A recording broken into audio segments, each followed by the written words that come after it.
Good morning, अस्सलाम वालेकुम। Rising Pakistan में आपको कहेंगे खुश आमदीद। मेरे साथ हैं मोहम्मद शुएब। मेरे साथ है सबीन फारूक। राइजिंग पाकिस्तान में आपको कहते हैं वेलकम। हर सुबह इतनी अच्छी नहीं होती, हर हफ्ते का आगाज़ भी इतना अच्छा नहीं होता। कुछ हालात, कुछ वाक़यात, कुछ मामलात ऐसे हो जाते हैं कि जिसके बाद यकीन जाने कि पूरी कौम एक ऐसी सिचुएशन में होते हैं कि जिसमें बहुत दुख, बहुत तकलीफ, एक सदमे में होती है। एक सदमे में हमने होते हैं। पिछले 2-3 रोज़ से जो हम सिचुएशन देख रहे हैं शुएब, जिस तरह से खैबर पख्तूनख्वा से खबरें आ रही हैं, दिल दहला देने वाली हैं। ऐसी वीडियोस, ऐसी पिक्चर्स हम देख रहे हैं कि वाकई यहाँ बैठकर हमें समझ नहीं आ रही होती कि ये हो क्या रहा है। बिल्कुल, सैलाब की हम बात कर रहे हैं, सैलाब से मुतासरा अजला की बात करें, इसमें सबसे ज़्यादा जो मुतासर इस वक्त इलाका हुआ है वो बुनेर हुआ है। बुनेर का गांव बिश्नोई जो कि बिल्कुल सफ़र हस्ती से मिट चुका है। कई घर ऐसे हैं जहां पर 22 लोगों की जानें चली गई हैं, कहीं पर 12 लोगों की ज़िंदगी नहीं रही, कहीं पर 2-4 जो फैमिली मेम्बर थे वही नहीं रहे। तो ये जो एक गांव है बिश्नोई, हम इसकी सिर्फ बात नहीं कर रहे, हम तो पूरी अगर सिचुएशन आपके सामने रखें तो इसमें सिर्फ बुनेर नहीं, इसमें सिर्फ शांगला नहीं, इसमें सिर्फ केपी के कुछ इलाके नहीं बल्कि गिलगित बल्तिस्तान के बहुत से इलाके, कश्मीर के बहुत से इलाके जो कि मुतासर हुए हैं। क्लाउड बर्स्ट के बाद जो सिचुएशन रही है हमारे नॉर्थ की साइड पर, उसकी वजह से बहुत ज़्यादा तबाही हुई है, बहुत से इलाके मुतासर हुए हैं। और अभी तक जो एग्जैक्ट फिगर है वो इसलिए हम नहीं शेयर कर सकते बिकॉज विद टाइम चीज़ें सामने आ रही हैं। इस वक्त भी इमदादी कार्रवाइयाँ, इमदादी सरगर्मियाँ जारी हैं। 300 से ज़ायद के करीब जो है लोगों की जानें जा चुकी हैं इस सैलाब की वजह से। शदीद नोयत का ये अर्बन फ्लडिंग यानी क्लाउड बर्स्ट के बाद की एक्टिविटी जो कि हमारे सामने आई है। काफ़ी लोग अभी जिनकी तलाश जारी है उनकी। बिल्कुल। तो ऑब्वियसली जो एग्जैक्ट फिगर है वो तो अभी कोट नहीं की जा सकी, और अल्लाह करे कि ये जो नंबर है इसमें इजाफा ना हो। आमीन। हम सब दुआगो हैं, सबकी खैर खैरियत। और ऑब्वियसली आप लोग हमें ज़रूर बताएं आपकी इलाके में क्या सिचुएशन है, किस तरह से लोग इमदादी कार्रवाइयों के लिए आगे बढ़ रहे हैं, एंड स्पेशली क्या आपको मदद की ज़रूरत है। आप ये भी हमें व्हाट्सएप करें किस तरह से मज़ीद वहाँ पर काम हो सकता है, बिकॉज़ ये भी बहुत इंपॉर्टेंट चीज़ है कि किस किस कैपेसिटी में हम सब मिलकर काम कर सकते हैं। ये भी बहुत इंपॉर्टेंट चीज़ है। शुएब, मैं कुछ जो विजुअल्स देख रही थी और वो वीडियोज़ जो मेरी नज़र से गुजर रही थी, वाकई जानी नुकसान भी हुआ ज़ाहिर है, और ऐसे में माली नुकसान भी हमने बहुत सारा देखा। पूरी दुकानें डूब गईं। ऐसे में मैं देख रही थी कि कल किसी ने वो पैसे जो कमाई होती है दुकान पे रखी होती है, मैं देख रही थी वो सारी कीचड़ में, पानी में सब पैसे गीले हुए वे कपड़े लोगों के, और वो उसमें से छांटी कर रहे थे अच्छा कौन सा वो दुकान वाले कि कौन सा कपड़ा बचा। तो ये देखें ये किस तरह के ट्रॉमाज हैं, और ये सब चीज़ें हमने अपने साथ खुद ही तो की हैं। कई साल पहले भी जब इस पर बात होती थी कि क्लाइमेट चेंज है, हमें इस पे काम करना है, हमें इस पे बात करनी है, अपनी अपनी कैपेसिटी में हमें कुछ करना है, ग्लोबल लेवल पे हमें कुछ करना है। उन तमाम ममालिक से भी हम मुखातिब हैं जिनकी वजह से भी ये सब हो रहा है, और ऑब्वियसली सभी इसमें इन्वॉल्व हैं, लेकिन जिनकी वजह से ज़्यादा हो रहा है और इफेक्टिव में हम जो है वो कितने ज़्यादा टॉप पर आते हैं। सो जाहिर सी बात है जब कहा जाता है कि तबाही होगी, काम करना चाहिए, पता नहीं किस लेवल पे काम हो रहा होता है, क्योंकि जब ये तबाही हमें नज़र आती है तो लग तो ऐसे रहा होता है कि जैसे कभी काम हुआ ही नहीं है। अच्छा सबीन, लेकिन आप देखिए जब भी हम क्लाइमेट चेंज की बात करते हैं हम इस जुमले का बहुत इस्तेमाल करते हैं कि पाकिस्तान कार्बन एमिशन में लेस देन 1% कंट्रीब्यूटर है। वो बात अपनी जगह दुरुस्त है, लेकिन हमें अपने गिरेबान में भी झांकना है, हमें अपनी गलतियों, अपनी कोताहियों पर भी नजर सानी करनी है। मैं एक पिक्चर देख रहा था 1987 की, एक पहाड़ की पिक्चर थी जहाँ पे इट वाज ग्रीन, यानी वहाँ पर इतना अच्छा फॉरेस्ट कवर था, और आज 2025 में अगर उस पहाड़ की तस्वीर हम देखें तो वहाँ पे कोई दरख्त ही नहीं है। डिफॉरेस्टेशन हमने की है, दरिया के रास्तों में, नदी नालों के रास्तों में दुकानें, घर, तामीरात हमने की हैं। जब भी नेचर के रास्ते में कोई आया है, नेचर ने इसी तरह से उसको बर्बाद किया है। तो हम सब नेचर के रास्ते में आए हैं, रुकावटें खड़ी की हैं, सो नेचर उस रुकावट को ही नहीं बल्कि आसपास सबको तबाह करते हुए फिर अपना बदला लेती है। सो हमें इस पे ज़रूर बात भी करनी चाहिए, और इस पे ऐसा नहीं कि एक्शन हुआ नहीं है, क्योंकि हमने जो 2022 का सैलाब आया था जिसमें कालाम में बहुत तबाही हुई थी, और उसमें हमने देख लिया बल्कि समझ लिया था कि जब भी दरिया के रास्ते में कोई रुकावटें होती हैं, यानी जब आपने वहाँ पर तामीरात की होती हैं, होटल्स बनाए होते हैं, इंफ्रास्ट्रक्चर खड़ा किया होता है, तो फिर जब पानी का बहाव तेज़ होता है फिर वो कुछ नहीं देखता कि कितनी ज़्यादा तामीरात वहाँ पे हुई हैं, वो अपना रास्ता बना लेते हैं। तो हमने उससे सीख के अगर कुछ कार्रवाइयाँ की वो अच्छी बात है, लेकिन हमें ज़्यादा करने की ज़रूरत है। जहाँ जहाँ पे नदी नालों के रास्तों पे किसी ने भी कोई उसका बंद बांधा है, उसका रास्ता मोड़ा है अपने किसी होटल के लिए, किसी दुकान के लिए, किसी एक खोखे के लिए भी, तो तो ये ज़ाहिर है उसने अपने साथ तो गलत किया सो किया, आपने पूरे इलाके के साथ गलत किया है, क्योंकि आपकी वजह से, उस कोताही की वजह से बहुत सारी जानें रिस्क पे हैं। बिल्कुल, बहुत सारी जानें रिस्क पे हैं। और जाहिर सी बात है, जिस तरह शुएब ने आपने बात की, शुएब बात वही है कि हमने जितनी तबाही की है उस हवाले से जितना काम किया जाए उतना कम है, तो हमें मिलकर काम भी करना है। एट द सेम टाइम एक और पॉइंट जो आखिर में हम ज़रूर रेस करना चाहेंगे वो ये कि कुछ वीडियोस ऐसी भी आ रही थी कि जहाँ पर लोगों को अपनी जान की परवाह हमने नहीं करते हुए देखा। किस तरीके से लकड़ियाँ इकट्ठी की जा रही थी वहाँ पे, तब भी जान बचाने के बजाय, या एक केयरलेसनेस की सिचुएशन भी कुछ जगहों पे ज़ाहिर है हमने ज़रूर देखी है। और ऐसे ही में बहुत सारे लोग हमने देखे हैं जब बार बार नोटिस जारी किया जा रहा है, बार बार ये ऐलानात किए जा रहे हैं कि ट्रैवल मत करें, फैमिलीज़ को लेकर मत जाएं। मुझे समझ नहीं आती कि ऐसी कौन सी आउटिंग है जो कि ना हुई इस सिचुएशन में, जो आपकी जान से भी ज़्यादा प्यारी है। क्या कौन सा ऐसा इलाका है जो देखना आपकी जान से भी ज़्यादा प्यारा है? लिटरली ये देख कर गुस्सा भी आता है, तकलीफ़ भी बड़ी होती है और डर भी बड़ा लगता है कि लोगों को डर क्यों नहीं लगता कि अपनी फैमिलीज़ को लेकर अभी भी ट्रैवल कर रहे हैं। और उसके बाद व्लॉगिंग चल रही है वहाँ पे। मैं लिटरली एक व्लॉग देख रही थी कि व्लॉग चल रही है, अब हम यहाँ पर फंस चुके हैं, अब हम यहाँ पर ये देखें यहाँ पर, और लिटरली वहाँ पर जो है वो सिचुएशन सैलाब की थी और लोग ये देखें अब हम यहाँ पर फंस चुके हैं। और वो प्लीज़ अपने पे रहम करें, अपनी फैमिलीज़ पे रहम करें, इस सिस्टम पे रहम करें। एब्सोल्युटली, ये भी बड़ा ज़रूरी है कि सिस्टम पे भी रहम करें। उसके बाद हम ये कह रहे होते हैं कि जी हेलीकॉप्टर नहीं आया, ये नहीं आया, वो नहीं आया। देखें, एक कैपेसिटी भी होती है। अपनी जान की हिफाजत पहले हमारे पे फ़र्ज़ है और उसके बाद हम किसी दूसरे तीसरे को ब्लेम करने के काबिल होते हैं। तो प्लीज़ अपनी हिफाजत करें, प्लीज़ ट्रैवल मत करें। ये बहुत इंपॉर्टेंट पॉइंट आपने रेज किया, क्योंकि जब अलर्ट्स जारी किए जाते हैं उस वक्त उन अलर्ट्स को खातिर में नहीं लाते, चले जाते हैं और फिर कंप्लेन करते हैं। एनीवेज इस वक्त हम ये दुआ भी कर रहे हैं, ये उम्मीद भी रखते हैं कि जो इस वक्त इमदादी कार्रवाइयाँ जारी हैं वो और तेज़ी के साथ होंगी। वज़ीर-ए-आज़म पाकिस्तान मियां मोहम्मद शहबाज शरीफ साहब ने खुसूसी हिदायत जारी की है NDMS को, NDMA, PDMS और इवन जो GB का डिपार्टमेंट है उसको भी, कि तेज़ तरीन काम करना है। इसके साथ साथ जो इमदादी सामान है, जो PM रिलीफ का एक ऑपरेशन है, उसके थ्रू भी बहुत से ट्रक्स वहाँ पर पहुँच रहे हैं। एट द सेम टाइम हम इस सबसे रिक्वेस्ट भी करेंगे कि इंटीग्रेटेड एफर्ट्स होनी चाहिए, जो स्टेट लेवल पे हो रही होती हैं उसका साथ देना चाहिए, ताकि ये ना हो कि किसी एक जगह पे सारी इमदाद पहुँच जाए, बल्कि इंटीग्रेटेड एफर्ट्स जब होंगे तो पता होगा कहाँ पर किस चीज़ की रिक्वायरमेंट है, ताकि वही चीज़ वहाँ पर पहुँच जाए और हर जगह पर इमदाद पहुँचनी चाहिए। तो प्लीज़ अपना भी ख्याल रखें, अपने आसपास के इलाकों पर नजर रखें। जहाँ पर आपको लगता है कि वहाँ पर इमदाद नहीं पहुँची, ज़रूर बताएं, इदारों को बताएं, ताकि वहाँ पर इमदाद पहुँच सके। हम एक ब्रेक की तरफ बढ़ें। नाज़रीन, ब्रेक से वापस आएंगे, रहिए साथ। ये है राइजिंग पाकिस्तान।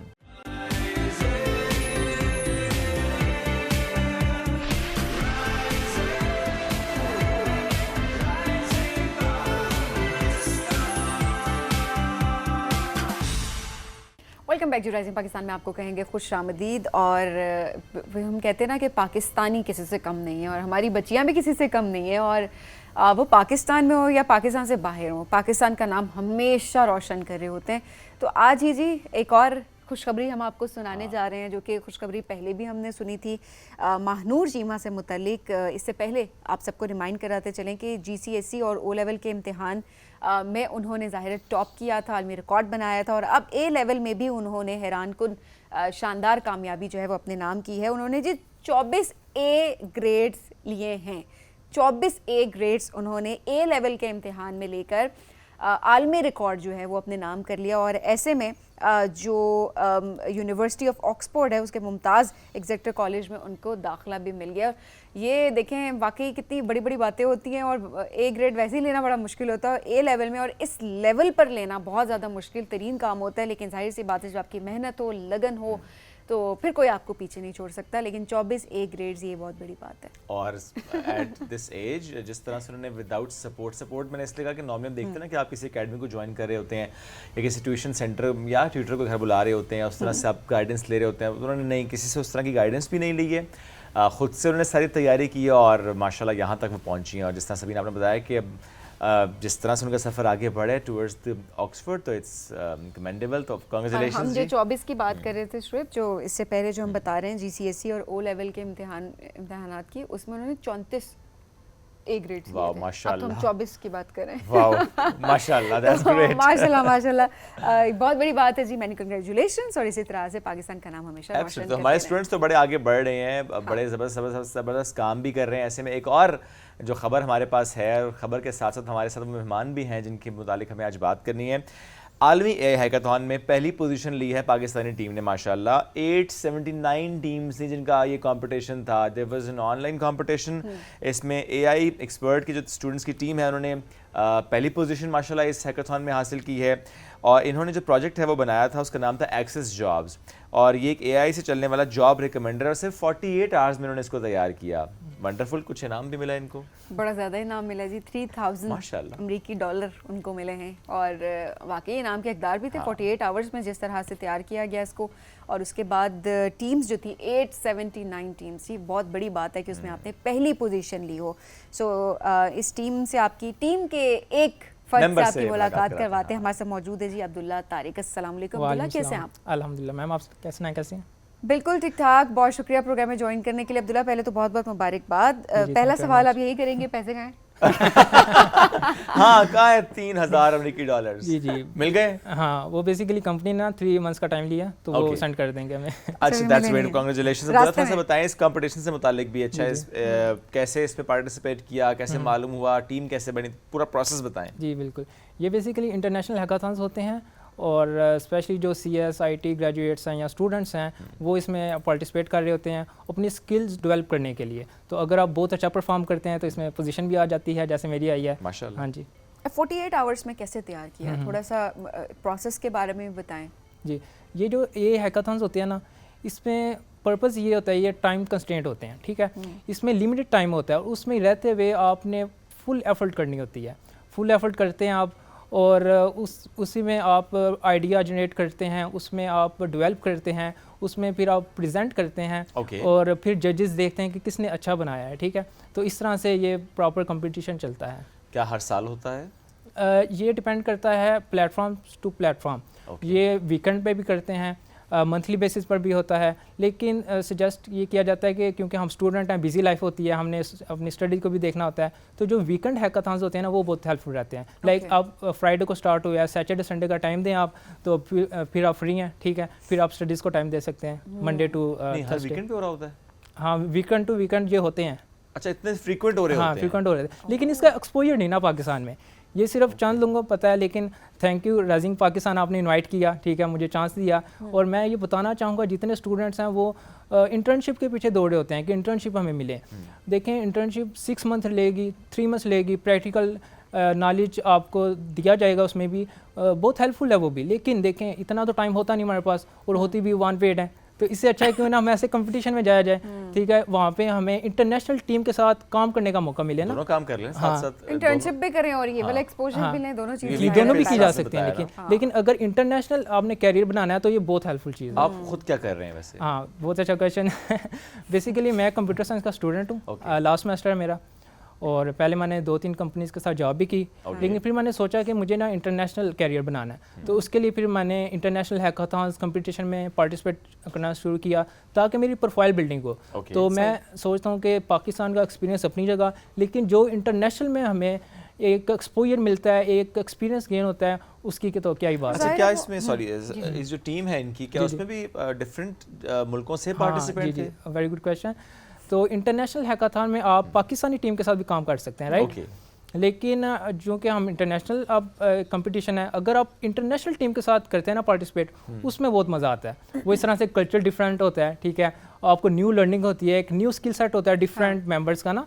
तो लाइक अगर जो चीज़ मुझे आती है या किसी और को नहीं आती, मुझे उनसे मैं उनको सिखा सकता हूँ, ठीक है। अगर किसी और को आती है, मुझे नहीं आती, तो मैं उनसे सीख सकता हूँ, ठीक है। तो इस तरह आप कोलैबोरेट कर सकते हैं। और ऑनलाइन का ये फ़ायदा है कि आप घर बैठे रिमोटली जो है ना कर सकते हैं, अपना लैपटॉप चाहिए बस और इंटरनेट चाहिए आपको। सही। अच्छा, कितने मेंबर्स थे आपकी टीम? मेंबर्स कितने थे? बिल्कुल, मेरी टीम में लाइक 4 मेंबर्स थे। अच्छा। टीम लीडर मैं था, अब्दुल्ला फ्रॉम पाकिस्तान, गुजरात सिटी, और फिर नेपाल से एक मेंबर था, अरिया पांडा उसका नाम था, ठीक है। अच्छा। और फिर एक फिलीपींस से था मेंबर, एक उसका नाम मोचिंग डिजल्टो था, ठीक है।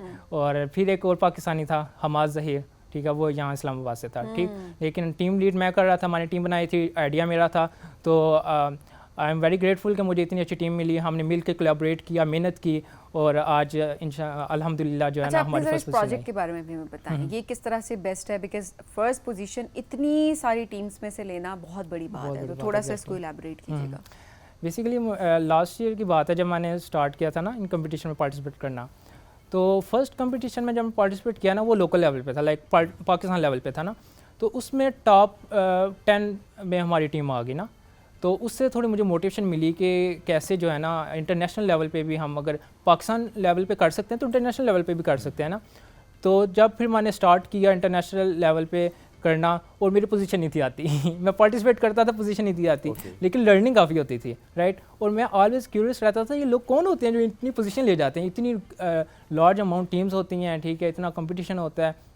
लेकिन फिर मुझे आस्ता आस्ता एक्सपीरियंस होता गया, मुझे पता चलता गया कि जजेस जो होते हैं वो रिक्वायरमेंट्स को देख रहे होते हैं, जो रिक्वायरमेंट्स होती हैं लाइक उन्होंने डिसाइड की होती है ना। जैसे एक कंपटीशन है तो वो देखते हैं कि बिज़नेस वैल्यू क्या है, टेक्नोलॉजी का यूज़ कितना किया है, प्रेजेंटेशन क्या यूज़ किया है, ठीक है, कैसे आप प्रेजेंट कर रहे हैं, और क्या कोलैबोरेशन है, ठीक है, और टेक्नोलॉजी का यूज़, ये सब अगर आपने की हो तो फिर आपका चांस बन सकता है पोजीशन का भी। ओके अच्छा, अब इस सफ़र में जो आप यहाँ तक पहुँचे उसमें ज़रा आपके स्कूल का, आपके कॉलेज का, आपके मेंटोर्स का बहुत रोल रहा होगा, थोड़ा सा उस पर भी बताइए। जी ज़रूर इंशाल्लाह। तो फर्स्ट ऑफ ऑल तो I want to thanks to my parents, मेरे पेरेंट्स की दुआएं हैं, ठीक है, सिस्टर्स की हैं, जितने मेरे फैमिली मेम्बर्स हैं, फ्रेंड्स, कज़न्स, उन सब की काफ़ी सपोर्ट है। इवन कि जब ये अनाउंस हुआ था तो वो काफ़ी मुझे विशेस मिली सोशल मीडिया पे, काफ़ी जो है ना वो मेरी रीशेयर हुई, सबका वेरी थैंकफुल। और बिल्कुल मेरी जर्नी स्टार्ट हुई थी गुजरात का एक टाउन था, ठीक है, उस वहाँ से लाइक टाउन पब्लिक स्कूल, फिर आगे मेन सिटी में पिप स्कूल से, ठीक है, और वहाँ पे जितने मेरे टीचर्स हैं, फिर आगे स्टूडेंट्स कॉलेज गुजरात का एक कॉलेज है, ठीक है, आगे वर्चुअल यूनिवर्सिटी। तो यहाँ तक जर्नी है, ठीक है, ये क्यों पॉसिबल है, पेरेंट्स की वजह से, पेरेंट्स ने सपोर्ट किया, ठीक है, तो आज हम इस लेवल पे पहुँचे हैं ना। और अगर मैं टीचर की बात करूँ, मेरे सुपरवाइज़र हैं, लास्ट मेरा सेमेस्टर चल रहा है ना, फाइनल ईयर प्रोजेक्ट भी होता है हमारा। अच्छा, तो मैम आसमा प्रोजेक्ट तो नहीं था वैसे, मेरा जो आइडिया था वो फाइनल ईयर प्रोजेक्ट से था, फिर मैंने इसको प्रेजेंट किया इंटरनेशनल लेवल पे, राइट। तो मिस आसमा बतूल, उनको बहुत क्रेडिट जाता है, ठीक है। मिस समीन वर्चुअल यूनिवर्सिटी की एक्स टीचर रही हैं, ठीक है, अब वो लाइक रासमा स्कॉलरशिप कर रही हैं, ठीक है, मास्टर में ना, तो उनको भी क्रेडिट जाता है, उन्होंने काफ़ी सपोर्ट की जब उनको पता चला कि इसकी पोजीशन आ गई है स्टूडेंट की। ये देखें, ये तो पोजीशन आने के बाद कोई सपोर्ट करे, कांग्रेचुलेशंस करे, वो तो अलग बात है। आपके फैमिली मेंबर्स, आपके मोहल्लेदार, आपके रिश्तेदार, आपके दोस्त, सब की जो बाद में मुबारकबाद का मैसेज है वो दैट्स सेपरेट थिंग। कामयाबी के बाद सारों के आ जाते हैं। बिल्कुल। मेरा सवाल था कि पहले किसी ने रोल प्ले किया, उस पर आपने कुछ टीचर्स का नाम लिया, कोई ऐसे प्लेटफॉर्म्स भी होते हैं जो कि स्टूडेंट्स को apart from this routine studies ये सिखा रहे होते हैं, स्पेशली AI के इस दौर में? जी बिल्कुल। यहाँ पर मैं नाम लेना चाहूँगा iCode गुरु का। लाइक US से सिलिकॉन वैली से हमें गाइडेंस मिली है, क्योंकि ये हम पाकिस्तान में एक्सपोजर नहीं ना होता, क्योंकि इन कंपटीशन का कहाँ पता चलता है हमें, क्योंकि हमें हमारे आसपास जो हो रहा होता है हमें बस होता है कि यही चीज़ें हैं ना। तो लाइक जब एक गाइडेंस हो, प्रॉपर मेंटर्स हों, लाइक अपने मैं मेंटर्स की बात करूँ, सर ज़फ़र शाहिद मेरे मेंटर हैं, सर रिजवान गफ़ार मेरे मेंटर हैं, ठीक है, सर आमिर खान मेरे मेंटर हैं। तो इनकी दिन रात की मेहनत है इसमें ना, उन्होंने गाइड किया था कि कैसे इसमें पार्टिसिपेट करते हैं, ठीक है, इसमें आपने कैसे परफॉर्म करना है, और पार्टिसिपेट तो हर कोई कर लेता है, और एज अ लीडर कैसे जाना है, और इंटरनेशनल और जीत के कैसे आना है। हाँ, जीत के कैसे आना है, टिप्स होनी बड़ी जरूरी है। अच्छा, जिस तरह आपने बताया कि एक्सपोजर नहीं होता और आपको भी बताया गया कि कैसे आप अप्लाई कर सकते हैं, ज़रा इस वक्त हमारे पास जितने स्टूडेंट्स देख रहे हैं, प्रोफेशनल्स देख रहे हैं, उनको ज़रा गाइड करें, कैसे उनको इन कॉम्पिटिशन्स का पता चल सकता है, कोई वेबसाइट है, कैसे अप्लाई कर सकते हैं? क्या जी बिल्कुल, आप सर्च करें iCode गुरु ज्वाइन, ठीक है, ये वेबसाइट iCode गुरु ज्वाइन, आपने ना वेबसाइट गूगल पे लिखना, iCode गुरु .join आप लिखेंगे, ठीक है, तो उसमें जाके आप रजिस्टर करेंगे, आपको लिंक आएगा। स्लैक एक प्लेटफॉर्म है, जैसे व्हाट्सअप होता है ना, वैसे स्लैक है, वहाँ पे आप कम्युनिकेशन कर सकते हैं और आप गाइडेंस ले सकते हैं। इसके साथ साथ आप अगर स्कॉलरशिप लेनी है किसी ने, या IELTS प्रिपरेशन करनी है, ठीक है, और उसके लिए भी ये प्लेटफॉर्म बहुत बेस्ट है, ठीक है। तो स्किल वाइज भी अगर कोई चाहता है कि अपना कैरियर डेवलप करे इंटरनेशनल लेवल पे, खास तौर पे, क्योंकि पाकिस्तान में तो हर कोई कर लेता है, इंटरनेशनल लेवल पे आपने अगर अचीवमेंट्स करनी है, ठीक है, अपना कैरियर बिल्ड करना है, तो iCode Guru is the one of the best platform. आप बाहर जाना चाहते हैं? आप आपकी बातों से ऐसा लग भी रहा है इंटरनेशनल बहुत। एग्जैक्टली, हम कहेंगे अब्दुल्ला तारिक इंटरनेशनली। जी तो मैंने देखें पाकिस्तान में भी नाम रोशन किया पाकिस्तान का, ठीक है, पाकिस्तान में रहते हुए किया, ये नहीं कि मैं बाहर था, ठीक है, और पाकिस्तान में मैं काम कर चुका हूँ 2-3 कंपनीज़ के साथ, ठीक है। तो नाउ आई वांट के I go to abroad and to get more experience and more exposure. Yeah. फिर वहीं रहना है, फिर वहीं रहना है, चक्कर लगता रहेगा लेकिन रहना वहीं है, सेटल वहीं होना है, शादी वहीं करनी है, हैं? नहीं अच्छा, नहीं शादी यहीं पे करनी है? हाँ बिल्कुल, ये नहीं तय वो यहाँ पे तय हुई भी है? ये तो वैसे वहाँ जाके ही बताएंगे, आखिर तय हुई है ना? नहीं वो नेक्स्ट शो में शुभ भाई, वो नेक्स्ट शो में आएंगे ना फिर कभी। अच्छा, मतलब उस पर चले, आप कुछ बाद नहीं में कहते करेंगे आपको, बातचीत। ठीक है। अच्छा, ये तो ज़ाहिर है, देखिए माशाल्लाह आप यहाँ तक पहुँचे, आप गाइड भी कर रहे हैं, इसके साथ साथ चैलेंजेस भी तो फॉर श्योर आते ही हैं ज़िंदगी में। ऐसा कुछ चैलेंज जो आया हो आपके इस, चाहे वो फाइनल प्रोजेक्ट जो कि आपका आइडिया था, फिर आपने उसी को ज़ाहिर प्रेजेंट किया इस AI हैकाथॉन में, व्हाट वाज दैट चैलेंज?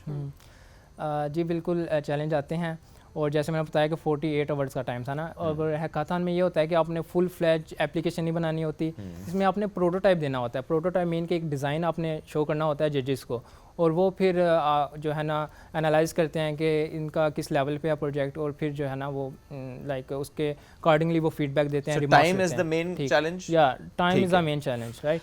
अच्छा, इसमें मुझे बताएं कि चले हमने सारी बात तो की, लेकिन जो अब आपका प्रोजेक्ट है एक्सेस जॉब्स, ये किस तरह से फ़ायदेमंद है, इसकी प्रैक्टिकलिटी क्या है? जी बिल्कुल, very good question. So already platforms तो हैं, लिंक्डइन है और इंडीड है, लेकिन असेस जॉब इसलिए था कि जैसे अब AI आर्टिफिशियल इंटेलिजेंस का दौर है और इसके रिलेटेड एप्लीकेशन डेवलप हो रही हैं, तो उससे मोटिवेट होते हुए हमने असेस जॉब मेन फोकस्ड है कि हम AI मशीन लर्निंग एल्गोरिथम्स को यूज़ करें, और जॉब सीकर्स जो उनको चैलेंज फेस हो रहा होता है, उनको अपॉर्चुनिटीज़ नहीं मिल रही होती, तो उनको एक प्लेटफॉर्म दिया जाए, ठीक है, उन रेलिवेंट अपॉर्चुनिटीज़ उनको मिलें, ये ना हो कि वो मैनुअली सर्च कर रहे हैं, इतनी जॉब्स हैं उनको पता नहीं चल रहा, तो हमारा प्लेटफॉर्म इस तरह उनको हेल्पफुल रहेगा। ये प्लेटफॉर्म तो अभी ये प्रोटोटाइप है। हाँ प्रोटोटाइप है, लेकिन इनका विजन ये है कि इसको प्रॉपर हमने एक प्रोडक्ट बनानी है, एक एप्लीकेशन बनानी है, बस सपोर्ट की ज़रूरत है। वो 3000 मिल तो गए 3000? नहीं, हमें प्रॉपर एक सपोर्ट चाहिए, प्लेटफॉर्म चाहिए। तो किस तरह का प्लेटफॉर्म चाहिए? अच्छा, नहीं वैसे प्लेटफॉर्म तो चाहिए, लेकिन जो वैसे यही होता है इंटरनेशनल कॉम्पिटिशन्स में कि आप जब प्रोटोटाइप आपने पेश किया तो वो जो अमाउंट दी जा रही होती है वो आपके प्रोजेक्ट के लिए दी जा रही होती है, राइट?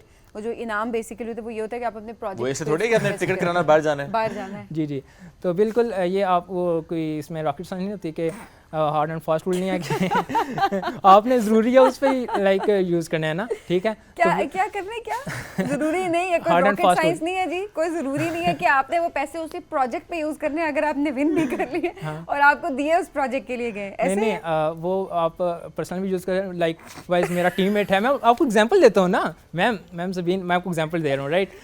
मेरा फ्रेंड है, वो अब जर्मनी जा रहा है मास्टर के लिए, और आपको अगर मैं उसकी टिकट की प्राइस बताऊँ ना, तो ये आप कहेंगे कि वैसे तो अल्हम्दुलिल्लाह ये प्राइस भी 8 लाख समथिंग बनता है ना, प्लस, लेकिन आप कहेंगे कि ये कम पड़ जाने हैं, लेकिन वो कह रहा था मैंने टिकट करवानी है, ठीक है, उसकी माशाल्लाह जर्मनी जा रहा है मास्टर के लिए ना, तो वो कह रहा था कि यार मैंने तो सोचा हुआ था ये प्राइस आएगा तो मैं टिकट कराऊंगा ना तो जस्ट मैंने ये एग्जांपल दी है, ठीक है, तो वो पहले से ही सोचा होता है, अगर जब ये इस तरह मिले ना। आपने क्या करना है, जो आपका शेयर है इसमें से आपने क्या करना है उससे?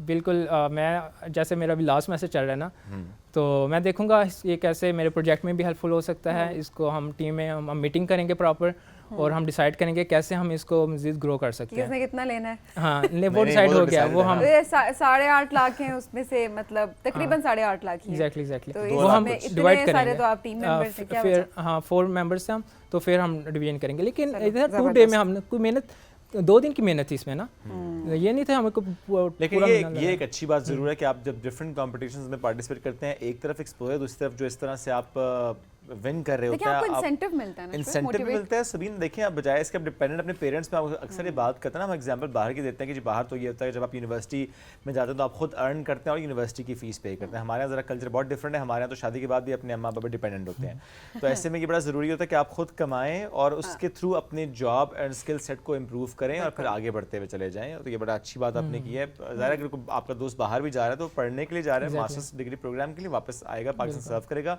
फॉर दैट मैटर ज़रा एट द एंड हमें पाकिस्तान को सर्व करने की बात करनी चाहिए, इस पर फोकस हमें हमारा होना चाहिए। अच्छा, लेकिन ये जो प्रैक्टिकलिटी की मैं बात कर रहा था वो ये कि कब तक बन जाएगा, कब हमारे लिए प्रैक्टिकल हम इसे इस्तेमाल कर पाएंगे, जो आपने बात की कि लोग जॉब्स ढूंढ पाएंगे? बिल्कुल। तो मेरी मीटिंग चल रही हैं, सर यूसुफ हैं CEO इग्नाइट, उनको मैंने ईमेल की, उन्होंने बहुत अप्रिशिएट किया, इवन कि उन्होंने अपना व्हाट्सएप शेयर किया, मैं हमारी कॉल पे बात हुई, तो अभी फॉलोअप कॉल एक मजीद होगी, तो फिर हम इस पे बारे में। दैट्स नाइस, और ये अच्छी बात है कि बहुत से इदारे इस पे सपोर्ट भी कर रहे होते हैं, अप्रिशिएट भी करते हैं, करना भी चाहिए एब्सोल्युटली। ये हमारे मुल्क का मुस्तकबिल है, हमारे नौजवान जब भी आगे बढ़ते हैं कुछ ना कुछ अपनी अपनी कैपेसिटी में कर रहे होते हैं और इस लेवल पे जाके जब विन कर रहे होते हैं तो जिम्मेदारी आती है, तमाम बड़े इदारों पे जिम्मेदारी आती है, प्राइवेट सेक्टर पे बहुत जिम्मेदारी एब्सोल्युटली, क्योंकि अगर कोई सपोर्ट नहीं करेगा तो फिर इनके पास एक बात होती है कि चूंकि किसी ने सपोर्ट नहीं किया, that's why we are leaving, और फिर किसी और जगह जाएंगे जहां पर इनको सपोर्ट मिल रही होगी, तो ये बड़ा जरूरी है कि यहीं पे सपोर्ट मिले। Thank you very much for joining us today, it was great having you. नाज़रीन, हम एक ब्रेक की तरफ बढ़ना है, ब्रेक से वापस आएंगे, रहिए साथ, ये है राइजिंग पाकिस्तान।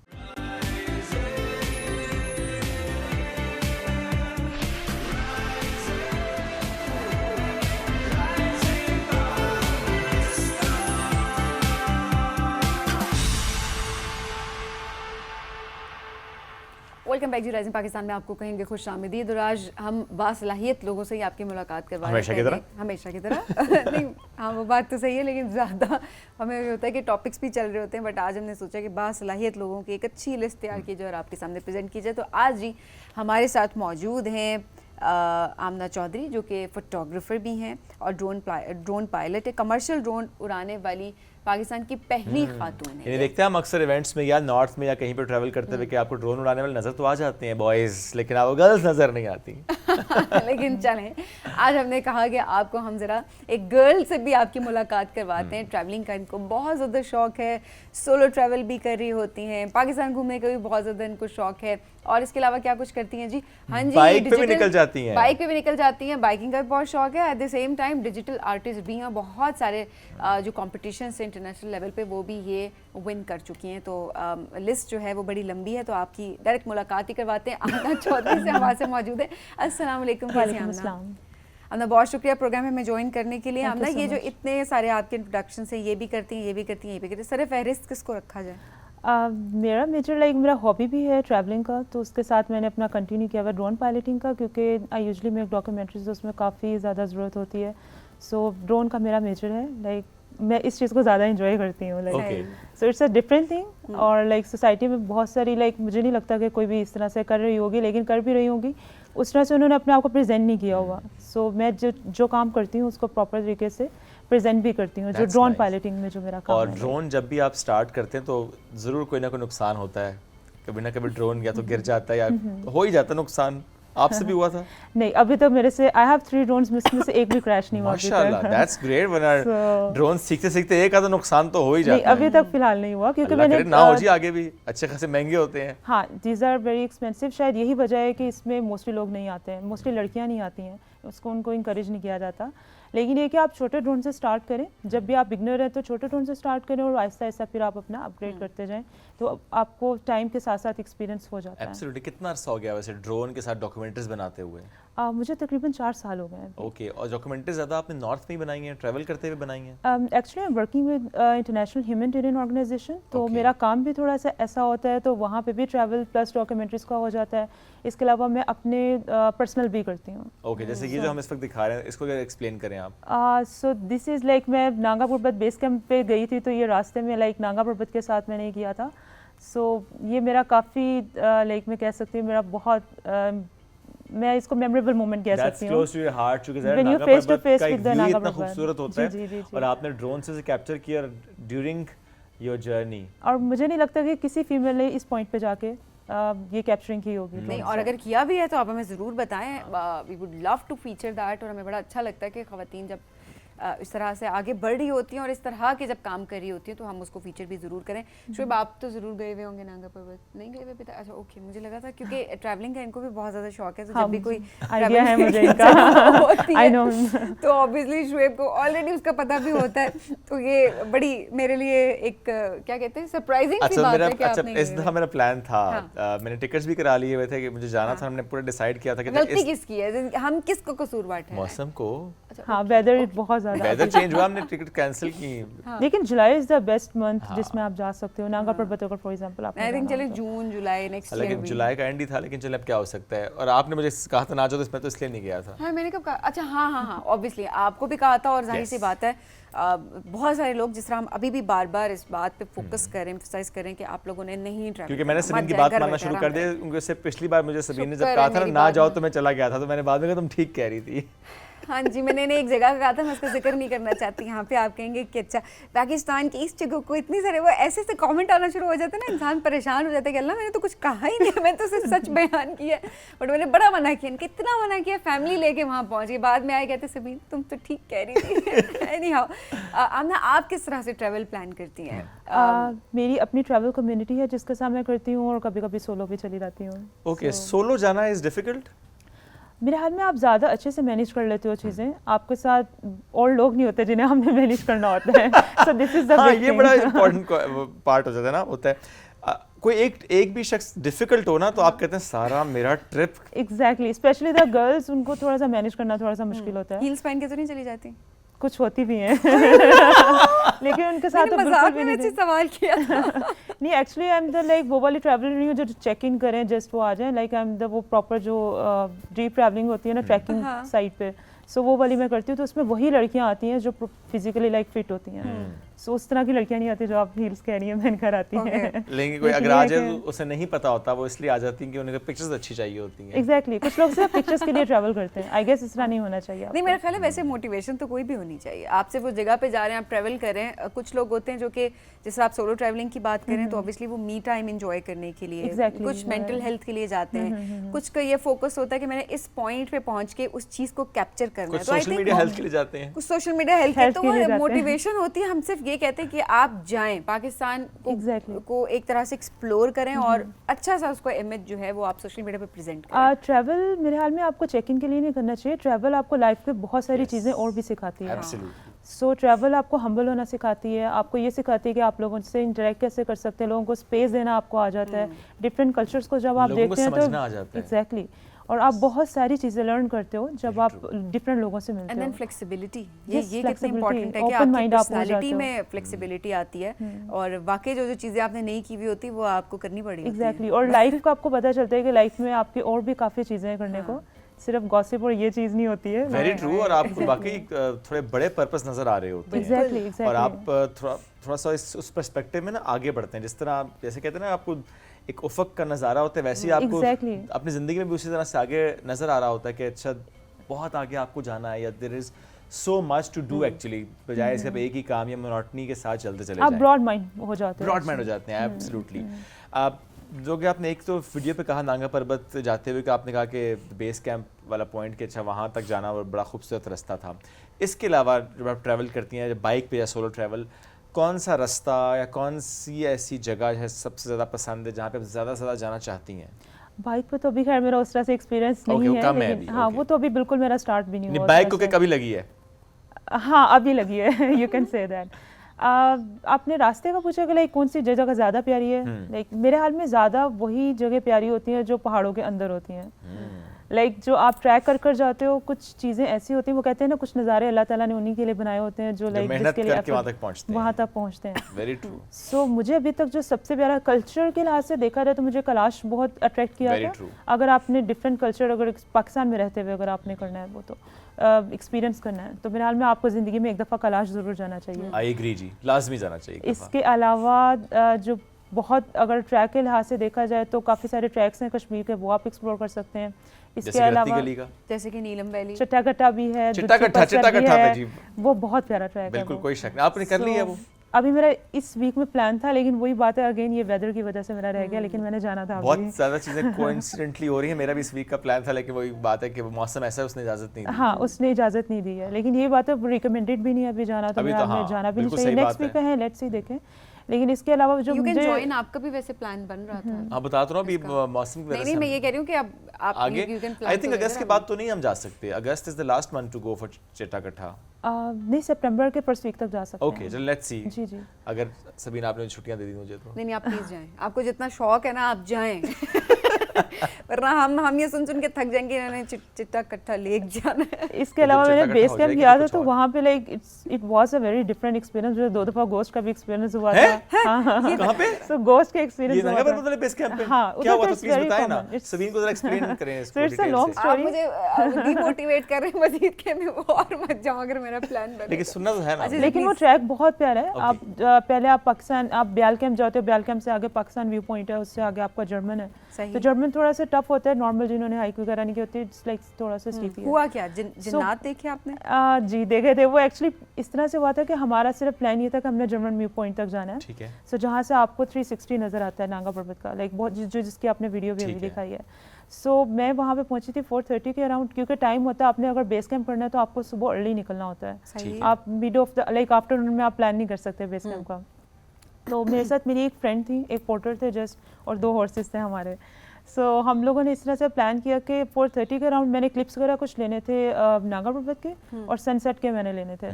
सो हम लोग चले तो गए थे वहाँ पे, लेकिन ये है कि जब मिड में हम लोग पहुँचे तो हमारा हमें पता चल गया था ये हमारा प्लान बिल्कुल ठीक नहीं है। तो वापसी पे हमें तकरीबन अराउंड 6:30 हो गए थे।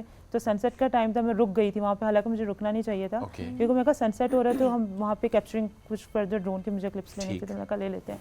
तो वहाँ से अराउंड हम लोग निकले थे तकरीबन 6:45 पे, तो बिल्कुल अंधेरा हो जाता है, मगरिब का टाइम हो जाता है। और वहाँ से आगे आते हैं बीच में एक आपको भी बल्कि अगर आप गए हुए तो थोड़ा सा आइडिया होगा, जंगल टाइप आता है वहाँ पे। ठीक है। सो मैं और मेरी फ्रेंड थी और एक पोर्टर थे जस्ट, उस जंगल में लाइक नॉर्मल लोग भी ना फेरी मेडोज जाते हुए वापसी पे, तो वहाँ पे नॉर्मल रास्ता भी आप भूल जाते हो। लाइक इस तरह का बिल्कुल डेंस जंगल होता है वहाँ पे, आप लाइक कुछ भी नजर नहीं आ रहा होता कि आपको जाना किस तरफ है। सही बात है। तो हमारी फ़ोन की बैटरीज वगैरह थी, वो भी सारी हमारी लाइक ऑलमोस्ट ड्रेन होने वाली थी, हम वापस आ रहे थे। तो खैर ये सीन था कि हमें फील हुआ रास्ते में हम लोग आ रहे थे, तो हॉर्स भी था, एक हॉर्स हमने ड्रॉप कर दिया था ब्याल कैंप में, पाकिस्तान व्यू पॉइंट में ही।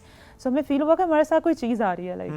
कैसे? तो आई डोंट नो, हम चल रहे थे तो फील हो आपको लगा कि आपके साथ कोई चल रहा है? हाँ, कोई चल रहा है हमारे साथ। सो वो तकरीबन 3 घंटों तक का रास्ता था। 3 घंटे मतलब आपने ये था, फेरी मेडोज जो बेस मतलब वह जगह है ना, वहाँ तक पहुँचने में आपको 3 घंटे लगने थे। तो हम लोग जैसे ही फेरी मेडोज का बेन, हमारा शंग्रीला में थोड़ा सा स्टे था, तो हमने वहाँ पे जैसे ही हम पहुँचे तो बीच में एक ना रास्ता आता है, गांव आता है, फिर बीच में जंगल आता है, वो छोटा सा पैच है, ज़्यादा पैच नहीं है वो। तो फिर उसके बाद आपका जाके मेरा लाइक जब हमने स्टे किया था, कॉटेज थी हमने जहाँ स्टे किया था वहाँ था।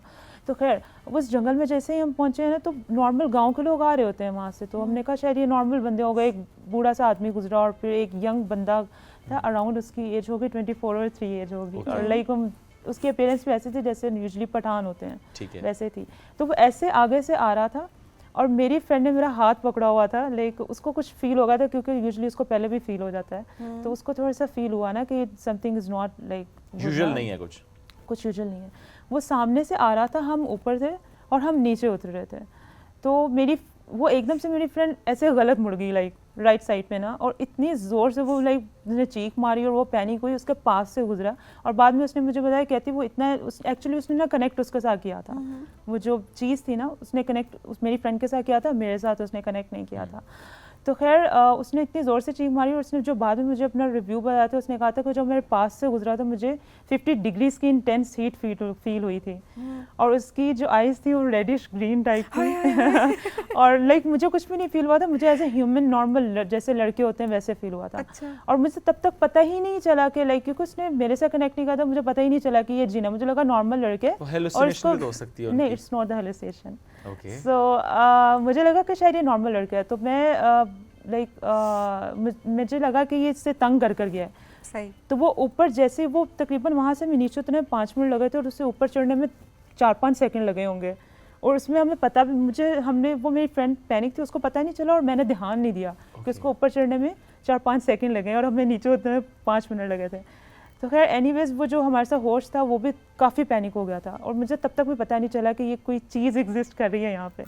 और मेरी फ्रेंड का मैंने हाथ पकड़ा हुआ था और हम नीचे उतर रहे थे, तो मैंने उसको ना ऐसे पीछे मुड़ के लुक दी, मैंने जिस तरह पाकिस्तानी लड़कों को आप देते हो कि तंग करें यूजली तो मैंने उसको ये लुक दी कि आप मेरी फ्रेंड को तंग क्यों करके गए हो, मुझे नहीं पता थी वो चीज़ है। खैर वो इस तरह से चीज़ हुई, हम वापस पहुँचे तो आगे सब हमें क्लैपिंग करने के लिए, वेलकम करने के लिए खड़े हुए थे, और मेरी फ्रेंड रो रही थी। और मुझे ये लगा क्योंकि उस टाइम पे इतना लेट वापस आना वो चूँकि हमारा अच्छा डिसीजन नहीं था, और एक जर्मन व्यू पॉइंट लड़कियां करती ही नहीं है यूजुअली इस तरह से। तो हम बेस कैंप से आए थे, तो इट्स अ बिग थिंग मतलब बाकी लोगों के लिए भी।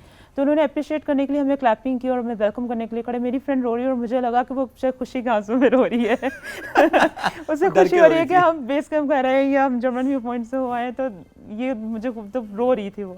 तो उसने बाद में बताया, कहती है आमना कि वो चीज़ लाइक वो जिन था, वो इस तरह की इंसान नहीं था वो। और बाय द वे मैंने बाद में फील किया था उसकी आइज़ जो मुझे भी फील हुई थी ना, जो उसने मुझे लुक दी थी, बहुत ग्रीन आइज़ थी, और अंधेरे में भी उसका लाइक जो फेस था ना वो लाइक शाइन कर रहा था उसका, और उसका पाँव नहीं थे। Oh my God! और अंधेरे में मुझे नज़र नहीं आया और मैंने नोटिस भी नहीं किया उसके पाँव नहीं थे। जब उसने सिनेरियो बताया तो तब मैंने नोटिस किया था कि उसके पाँव नहीं थे। तो खैर ये तो एक अलग चीज़ हो गई, हम लोग मज़े से बैठे रहे, कुछ नहीं हुआ, हम वापस आए, उसको काम डाउन किया थोड़ा सा, हमने खाना शाना खाया, मतलब इस तरह से। सो हमारे जो बाकी ग्रुप के लोग थे तो उन्होंने बोला कि एक पॉइंट है जहाँ पे जाके ना आपको बहुत अच्छा व्यू नज़र आता है ना गैलेक्सी का, तो क्योंकि कैप्चरिंग मैंने भी करनी थी तो मैं तो पहले एग्री नहीं हो रही थी क्योंकि हमारा ऑब्वियसली इस तरह की चीज़ एक हो चुका था और मेरी फ्रेंड की तबीयत भी ठीक नहीं थी, वो काफ़ी पैनिक हो चुकी थी। खैर वो ग्रुप था, उन्होंने काफ़ी इंसिस्ट किया तो हमने कहा चले जाते हैं। तो रात के अराउंड 11:30 का टाइम था, तो हम लोग उसी जगह से गुजरकर हम वापस उस पॉइंट तक गए जहाँ पे गैलेक्सी का पॉइंट नज़र आ रहा था। कुछ हुआ? नहीं बताती हूँ आपको। तो हम वहाँ से जब अपनी कैप्चरिंग वगैरह कर ली तो तकरीबन 12:30 बजे हम लोग वहाँ से वापस आए रात के टाइम, उसी जगह से गुजर के हम लोग वापस भी आए। ठीक है। सो मेरा वैसे यूजली ये होता है कि जब भी मैंने कहीं जाना होता है मैं रात को थोड़ा लेट नाइट बाहर थोड़ा सोक करती हूँ मोमेंट्स, और लाइक बाहर ही रहती हूँ लोन मेरा। तो हम अराउंड 2 o'clock का टाइम, तो 2 PM मतलब AM का, सॉरी। सो हम लोग बाहर बैठे थे, मैंने कहा मुझे नींद आ रही, मैं सो रही हूँ। तो हमारा जो रूम था ना कॉटेज में, सिर्फ 4 लड़कियों ने लाइक स्टे किया हुआ था। तो मेरी उस दिन बारी ना, यूजुअली होता है स्विच होता है बेड पे, और एक मैट्रेस होता है और 2 बेड्स होते हैं। तो हमारी उस दिन ना स्विच थी कि मैंने उस दिन मैट्रेस पर सोना था।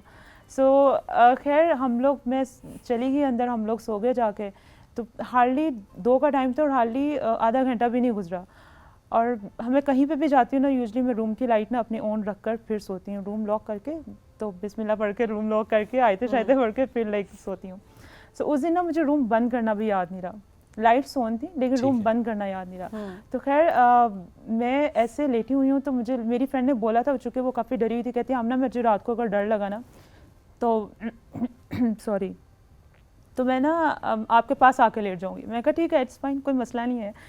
तो मैं रात को लेटी और बहुत की, तो क्या आप थके हुए थे, 24 किलोमीटर की हाइक थी मेरी उस दिन की। तो आपको सोचिए 24 किलोमीटर की हाइक कर आप पाओ तो आपका बॉडी उस तरह का नहीं होता। तो मैं सोई हुई थी, तो मुझे तकरीबन हाफ आवर बाद फील हुआ कि शायद मेरे साथ कोई आगे ना बैठा हुआ है कोई लेटा हुआ है शायद आके। तो मुझे लगा मेरी फ्रेंड होगी वो। तो मैं मज़े से लेटी हुई, मैंने कहा खैर कोई बात नहीं, लेटी रहे, इट्स फाइन। तो मुझे ना यहाँ पे कुछ फील हुआ, लाइक उसने ऐसे ना लाइक आई डोंट नो, मुझे ये बहुत ज़्यादा लाइक एनर्जी फील हुई ना कोई। ठीक है। तो मैंने कहा नहीं, ये वो कुछ और सिस्टम हो रहा है। मैंने एकदम से देखा, क्योंकि मैं अपने गार्ड्स हमेशा ऑन करके सोती हूँ। सो मुझे कुछ और मतलब गया, मैं कहा शायद कोई आदमी वगैरह ना अंदर आ गया और कुछ इस तरह से। तो मैंने जैसे ही साइड चेंज की ना और देखा, it was all shadow, like वो शेडो था और विदिन और लाइट, कमरे की लाइट भी बंद थी। अच्छा। दरवाज़ा खुला हुआ था, और वो जो दरवाज़ा था ना हमारा कॉटेज का, वो इस तरह से जोर लगा के खुलता था, लाइक वो हाफ मतलब वो खुला हुआ था। वो खुद नहीं खुल सकता था कभी भी। सो वो विदिन 3 सेकेंड, वो स्टेयर्स भी थी कॉटेज की, विदिन 3 सेकेंड वो निकला शेडो, ऐसे करके राइट साइड पे चला गया। और मेरी, जब मैंने चीख मारी तो दोनों लड़कियां उठ गई। और जो मेरी फ्रेंड थी उसने मुझे बाद में बताया, कहती है आमना तुम्हें साथ बैठे फील हुआ, लेकिन मैंने जो देखा था वो तुम्हारे पाँव के पास बैठा हुआ था। तो 2 लोग थे, 2 मतलब शेडोज थे, उनका कोई फेस नहीं था, तो वो दोनों एक साथ बाहर निकले थे। Oh my God. आज पता नहीं मुझे नींद आएगी कि नहीं। लेकिन नहीं, आपको नींद आएगी नहीं कि आप दोबारा वहाँ जाएंगी या नहीं जाएंगी? नहीं, I would love to go. Okay, very daring, very daring. मेरा ख्याल है इस मौजू को थोड़ा सा चेंज कर देते हैं, हम थोड़ा सा डर भी महसूस हो चुका है। हमारे दिल बहुत कमजोर है जी। तो ट्रैवलिंग करते हुए आपको इस तरह के जब एक्सपीरियंसेस होते हैं तो लाइक, और ये अच्छा है कि देखें, सुनाने के लिए आपके पास कंटेंट भी होता है ना, कोई आपसे पूछता है जब आप अपने एक्सपीरियंसेस, तो you have that content actually. अच्छा, अब मुझे बताएं जी, आप तो रेस्टोरेंट भी चला रही हैं। I am the co-founder of that Sharda के पास जो रेस्टोरेंट, जी, अलेक्जेंडर रेस्टोरेंट। यस, आप उस पे भी, हाफिज साहब भी हमारे पास आती रहती हैं। जी जी, बहन है आपकी वो? जी जी, सिस्टर, मेरी बड़ी सिस्टर है। रिजेम्बलेंस भी बहुत है, बहुत ज़्यादा रिजेम्बलेंस है। अच्छा, इसके अलावा जो सबीन ने भी आगाज़ में कहा कि एज एन आर्टिस्ट भी आप इंटरनेशनल भी और आप ट्रेडिशनल आर्ट भी कर देती हैं, थोड़ा सा उसके बारे में भी बताएं। Actually I am working as a international digital artist. इसमें इलस्ट्रेशंस का काम होता है, कार्टून बुक्स का काम होता है, और मैंने काफ़ी काम किया है, लाइक नॉर्वेजियन रेड क्रॉस के लिए बहुत ज़्यादा काम किया, और मुझे बहुत एप्रिसिएशन मिली थी श्रीलंका की तरफ से भी। सो मुझे, जब मैंने उनके लिए कुछ, it's a humanitarian, it was humanitarian work, जब उनके लिए काम किया था तो उनके जो, उन्होंने बोला था कि हमारे पूरे श्रीलंका में ऐसा डिज़ाइनर नहीं है। सो मैं बहुत लाइक उस लेवल का काम करती हूँ। माशाल्लाह, माशाल्लाह, काफ़ी कॉम्पिटिशन्स भी विन किए हैं मैंने। लास्ट ईयर भी तकरीबन हर साल जब पार्टिसिपेट करती हूँ तो विन करती हूँ। अच्छा, मतलब आप ये देखें कि रूटीन आपके होता है ना, हमने किसी एक पे फोकस किया होता है। रेस्टोरेंट है तो हम उसमें देखते हैं कि रेस्टोरेंट के ओनर के तौर पे जी हमें तो टाइम ही नहीं मिलता कुछ और करने का, हमारा ये बिज़नेस ही ऐसा है जिसमें इतना टाइम देना है। सो रेस्टोरेंट भी देखना, ट्रैवल भी करना, ड्रोन के साथ डॉक्यूमेंट्रीज भी शूट करना, ह्यूमैनिटेरियन जिस तरह आपने कहा इदारे से मुंसलिक है आप, उनकी डॉक्यूमेंट्रीज एंड एवरीथिंग, और फिर ये ना सिर्फ इलस्ट्रेशन बल्कि ट्रेडिशनल आर्ट पे भी आप PNC में एग्जीबिशंस भी आपने किए, राइट? सो ये तो बहुत कुछ है। How do you manage your time? थोड़ा सा मुश्किल हो जाता है, लेकिन it's all about your management. अगर आप मैनेज अच्छे तरीके से कर लेते हो, आपको टाइम मैनेज अपना करना होता है एक्चुअली। सो 9 to 5 के जॉब के साथ टफ हो जाता है, I know, I can understand. क्या बचता है उसके बाद तो हिम्मत ही वैसे नहीं रहती। यूजुअली वो 9 to 5 के बाद मेरा अपना ट्रैक भी होता है, मैं करती हूँ। उसके बाद वीकेंड पे ही मैंने अपनी एक्टिविटीज शेड्यूल की हुई होती है। सो जैसे जैसे टाइम मिलता है मैं करती रहती हूँ। So are you planning K2 base camp now? इंशाल्लाह नेक्स्ट ईयर का प्लान है। इस साल जाना था लेकिन वेदर विंडो मुझे नहीं मिली, ऑफ कोर्स वो क्लाइमेट चेंज हमारा बहुत ज़्यादा हो गया तो काफ़ी इश्यूज हो गए थे, तो इंशाल्लाह नेक्स्ट ईयर का ख्वाहिश क्या ज़िंदगी में? मुझे K2 का करना था अभी फिलहाल, तो मेन यही है मेरा गोल। बेस कैंप और K2 नहीं, K2 का तो मुश्किल है अभी मेरे लिए, क्योंकि बेस कैंप का है मेरा। नहीं, मैं कहा ख्वाब तो देखा जा सकता है ना K2 का, लेकिन जो मैंने ख्वाब देखे तो वो भी पूरे भी कर रही हूँ अपने, तो ऐसा कोई मेजर नहीं है, लेकिन आई एम डूइंग वही चीज़ें जो लाइक मेरा ख्वाब थे। और ये बड़ी अच्छी बात है कि आप मल्टीपल काम करिए, क्योंकि एक चीज़ में भी कंसिस्टेंट रहना तो चले बहुत अच्छी बात है, बट हमने देखा है कि अक्सर लोग बोर भी हो जाते हैं, वो कहते हैं अच्छा कुछ मोनोटनी है, कुछ डिफरेंट होना चाहिए। तो वो वाली एक चीज़ अच्छी है कि आपने मल्टीपल अपने शौक रखे हुए और आप उनको लेके मेरी जो हॉबीज थी मैंने उनको प्रोफेशनली भी कंटिन्यू किया और उन्हें एक्सेल भी किया प्रॉपर तरीके से, इंटरनेशनली भी, माशाल्लाह। सो ये बड़ी अच्छी बात है। Aamna, wish you good luck, you बहुत so शुक्रिया much. प्रोग्राम में ज्वाइन करने के लिए। Thank आज you. वैसे आप हमें डरा के जा रही हैं, मुझे तो नींद नहीं आएगी, मुझे पता है, क्योंकि मैं तो नहीं, डरती हूँ ये बहुत एडवेंचरस मोमेंट होता है, लेकिन उसके बाद मुझे 2-3 दिन तक लिटरली नींद नहीं आई थी, लेकिन अभी ठीक हो जाता है टाइम के साथ। नींद नहीं आई थी, मैं आपको बाकियों को भी नहीं आने दूंगी जितने लोग इस वक्त हमें देख रहे हैं। बट बहुत शुक्रिया, बहुत आगे जाएं और आपके जितने भी ख्वाब हैं वो पूरे हों। नाज़रीन, बढ़ेंगे एक ब्रेक की जानिब, स्टे विद अस।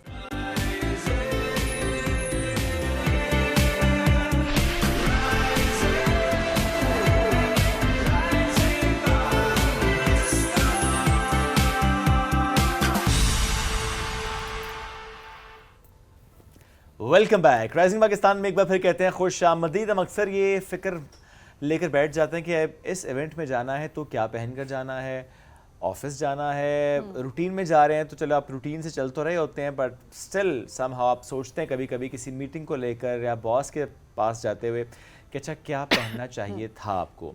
बहुत से लोग इसको समझते भी हैं, जो वार्डरोब साइंस होती है कि अच्छा अगर आपने ये वार्डरोब कैरी किया हो तो उसका ये एक इम्प्रेशन है, ये मैसेज आप कन्वे कर रहे होते हैं। आपकी पर्सनैलिटी कैसे स्ट्रांग होती है विद जस्ट योर वार्डरोब, आज हम इस मौजू पे बात करेंगे। And we have with us Hamid Saeed साहब, वार्डरोब कंसल्टेंट है। सर अस्सलाम वालेकुम, गुड मॉर्निंग। वालेकुम सलाम, कैसे हैं आप? अल्हम्दुलिल्लाह, आप सुनाइए सर, ठीक ठाक? Thank you for having me on the show, I am doing great. मेरा कभी कभी दिल करता है मैं आपको लेकर ना किसी ऐसे इदारे में जाऊँ और कहूँ कि जाएँ आज मैं हामिद साहब से वॉक थ्रू करते हैं और सबको बताते हैं आपने ये गलती की, आपने ये गलती की, आपने ये गलती की। तो मुझे लगता है कि वो सब दिल स्टार्ट हिटिंग अस एक्चुअली। यहाँ से शुरू करें? नहीं थोड़ा सा, कोई बात, इट्स ओके। नहीं, मेरे पे भी आने दूंगी, कोई मतलब। यहाँ से शुरू करते हैं। वैसे शो के लिहाज से एंड ओवरऑल प्रेजेंटेशन के पर्सपेक्टिव से, लेट्स स्टार्ट फ्रॉम शुएब। आपको क्या लगता है क्या चीज़ किस तरह से बेहतर हो सकती है या ये परफेक्ट है? ऑनेस्ट कमेंट ना, तो इनकी बटन डाउन शर्ट मुझे बड़ी अच्छी लग रही है और I think with the blazer, I think blazer है या आई डोंट नो, मुझे कोट पेन अच्छा चलें ठीक है। कैश पॉकेट भी बड़ी अच्छी लग रही है। खर्चा किया? I think it looks great. You know, he's always, you know, he looks fantastic. Nice. Thank you Hamid साहब, पास कर दिया आपने मुझे। ये बड़ी बात होती है कि एक वार्डरोब कंसल्टेंट की तरफ से और हामिद साहब की तरफ से, जो कि ऑब्वियसली बड़े माहिर हैं और हम सोशल मीडिया पे भी बड़ा ज़बरदस्त रिव्यूज़ भी देख रहे हैं, क्योंकि मैंने उनसे सीखा भी है। जब हमने बात की तो हमें समझ भी आता है। हाँ, तो ये बड़ी अच्छी बात होती है। एनीहाउ, अच्छा तो प्लीज कंटिन्यू। अच्छा तो हामिद साहब, अगर लेट्स सपोज हमारे शो पे कोई गेस्ट आ रहा है, जी, आप किस तरह की, पहले मेल के पर्सपेक्टिव से बात करें देन फीमेल के पर्सपेक्टिव से बात करेंगे, मेल को किस तरह की ड्रेसिंग करनी चाहिए, नो मैटर व्हाट, वो जिस मर्जी फील्ड से हैं, बट वो इस शो के लिहाज से उन्हें कैसे प्रेजेंटेबल? देखिए, शो पे आते हैं उन्हें रिस्पेक्ट शो करनी चाहिए, that's the first thing I would say, क्योंकि obviously it's a very respectful show. No all the kidding side, देखिए आपको प्रेजेंटेबल लगना चाहिए और उसके बाद साथ साथ आपको जो आप करते हैं वो भी लगने चाहिए। जैसे अगर आप म्यूजिशियन हैं और आप बैंकर की तरह तैयार होकर आ गए हैं तो I think it's not gonna work. तो अपने प्रोफेशन का ख़ास तौर पे ख्याल रखें, शो को रिस्पेक्ट दें, सही। और you know whatever your best version is ना उसके साथ आए ना। और यू नो ऐसे स्लॉपी से मैसी से होके कि जी मैं तो बड़ा कंफर्टेबल हूँ, मैं तो बड़ा इजी गोइंग गाय हूँ या गर्ल हूँ, I don't think it should be like that. Okay. So I would say again, you know, put your best foot forward and present yourself. फिर उसके बाद जो आपकी कम्युनिकेशन है, जिस चीज़ पे आपने बात करनी है, उसके साथ कोई रेलेवेंस होनी चाहिए आपकी ड्रेस। सही बात। अगर आप यू नो सीरियस टॉपिक पे बात कर रहे हैं, अगर आप फाइनेंशियल टॉपिक्स पे बात कर रहे हैं, तो देखें सूट बड़ा ज़रूरी है कि आप सूट पहन के आएँ, 2 पीस सूट पहन के आएँ, टाई वाई लगा के आएँ। तो अगर आप अदबी आदमी हैं, अगर लिटरेरी आदमी हैं, यू नो शायर मायर हैं, तो फिर यू नो ऑब्वियसली आपकी रिलैक्स क्लोथिंग भी you know obviously casual clothing में। लेकिन कैजुअल में पता क्या है, आजकल लोग कहते हैं कैजुअल है, लेकिन कैजुअल स्लॉपी तो नहीं होना चाहिए ना। आजकल बैगी का है कि जी बैगी चल रहा है, तो बैगी अपनी बात यहाँ पाकिस्तान में तो नहीं चल रहा। Pakistan is about 4 or 5 years behind हमेशा। अच्छा, लेकिन ये बड़ा अच्छा आपने कहा कि जो अभी जो ट्रेंड्स चेंज हुए हैं, जी, जी। अभी वाइड लेग पैंट्स बहुत ज़्यादा इन हो गई हैं, जी, जी। High waist and wide leg pants, जो आप कह रहे हैं कि नहीं वो पाकिस्तान में उस तरह से नहीं है अभी इन। एक्चुअली होता ही है कि हम 3-4 साल पीछे हैं, बिहाइंड हैं, यू नो। वहाँ तो चल गया, वो तो शुरू हो गया ना। सही। Always like this. मैंने गलती की एक बार ना, जब वो कलर्ड पैंट्स आई थी ना, याद है ना, वो अपना चीनोज विनो। जी, जी, जी। तो I was the first one two make them here in Pakistan. ठीक है। इस वक्त मैं पाकिस्तान में आया हुआ था, मैं कहा चलिए ट्राई करते हैं। आई केम फ्रॉम अमेरिका, तो मैंने कहा you know that's what's happening there. Nobody bought it. 5 साल के बाद वो पॉपुलर हुई। So I lost a lot of money there. तो उसमें ये होता है कि आप Pakistan you know everything we are behind 3 or 4 years 5 अच्छा, years वैसे आपको behind. क्यों लगता है कपड़ों के मामले में तो वाकई हम देख भी रहे होते हैं कि बस हमने अपना एक बना लिया होता है, जो जिसने जो पहना होता है हम वो ट्रेंड फ़ौरन फॉलो करना शुरू कर देते हैं, और हमें समझ नहीं आ रही होती कि हम उसको अच्छे से कैरी करें या नहीं करें।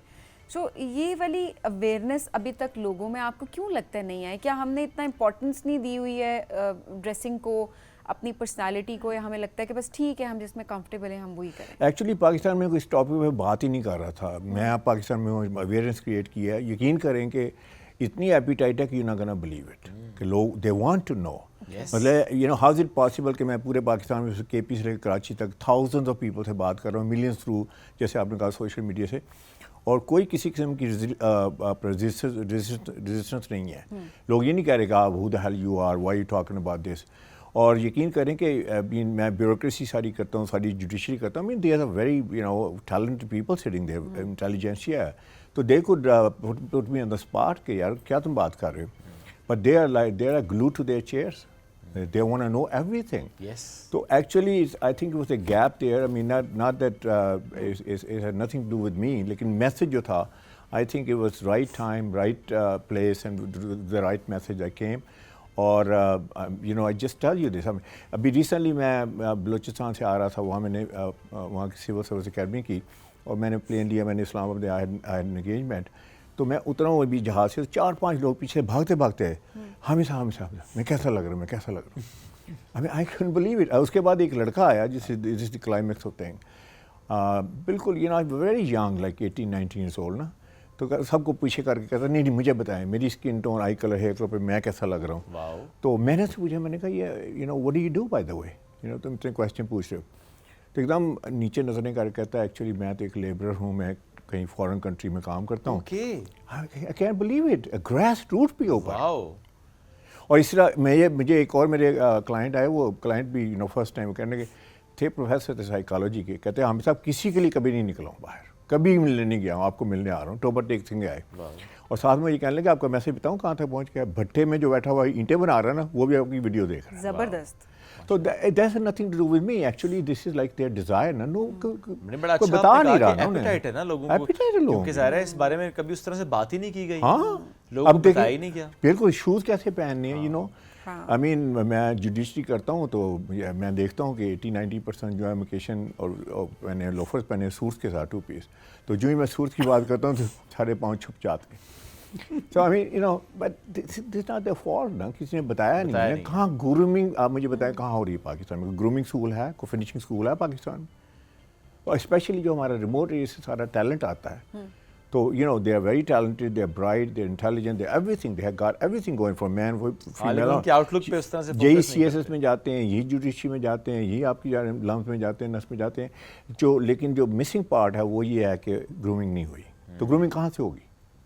आई मीन वहाँ से तो ऑब्वियसली रिमोट एरिया में तो कोई है ही नहीं। इवन अर्बन में क्या है, यहाँ देखें इस्लामाबाद में। अच्छा, यहाँ पे जो इस पर्सपेक्टिव से जो गलती हो रही होती है वो ये होता है कि जब आप को नहीं पता, आपने फॉर एग्जांपल सोशल मीडिया पे किसी इन्फ्लुएंसर को देखा कुछ पहने हुए जो कि उसने गलत पहना हुआ, तो आपको लगता है कि वो सही है, यानी होता वो गलत है लेकिन आपको सही लगता है, आप वो कॉपी कर लेते हैं। एक्चुअली सबसे बड़ी गलती ये है कि आप इन्फ्लुएंसर को देखें या आप किसी सेलिब्रिटी को देखें, उसने पहना हुआ है तो आप पहने। देखिए celebrity can get away with lot of things.